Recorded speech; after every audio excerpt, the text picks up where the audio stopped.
విశాఖపట్నం సింహాచలం శ్రీ వరాహలక్ష్మీ నరసింహస్వామి వారిని గోవా గవర్నర్ దేవస్థానం అనువంశిక ధర్మకర్త పూసపాటి అశోక్ గజపతిరాజు దర్శించుకున్నారు. దేవస్థానం కార్యనిర్వహణాధికారి జల్లేపల్లి వెంకట్రావు ఆధ్వర్యంలో అర్చకులు పూర్ణ కుంభంతో స్వాగతం పలికారు. ఆలయ సాంప్రదాయ ప్రకారం కప్ప స్తంభాన్ని ఆలింగనం చేసి స్వామివారికి ప్రత్యేక పూజలు నిర్వహించారు. వేద మండపంలో వేద పండితుల వేద ఆశీర్వచనాల మధ్య ఆయనను సత్కరించారు. అనంతరం ధర్మకర్తల మండలి సమావేశానికి అధ్యక్షతన వహించారు. ఈ సమావేశంలో దేవస్థానం అభివృద్ధికి సంబంధించిన 43 అంశాల ఎజెండాను ప్రవేశపెట్టగా 41 అంశాలకు ఆమోదం తెలిపారు. భక్తులకు మెరుగైన సౌకర్యాల కల్పనపై కీలక నిర్ణయాలు తీసుకున్నట్లు దేవస్థాన వర్గాలు తెలిపాయి.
బద్ధ గంగాపాలయ విష్ణుతులయ గోదాయ నిత్యమంగళం శ్రీమత్యే విష్ణుతార్యమనోనందన నందనందన సుందర్యై గోదాయ నిత్యమంగళం కర్కటే పూర్వపల్గుణ్య తులసీకరణోద్భాం పాండ్య విశ్వంబరాం గోదాం వందే శ్రీరంగనాయకి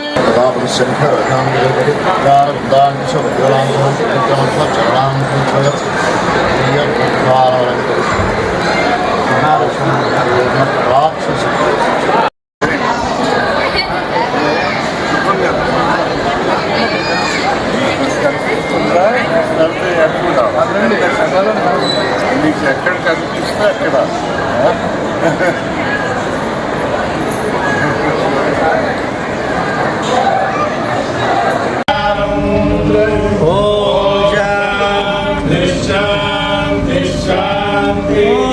నారాయణాయ విద్మహే వాసుదేవాయ ధీమహి తన్నో విష్ణు ప్రచోదయాత్.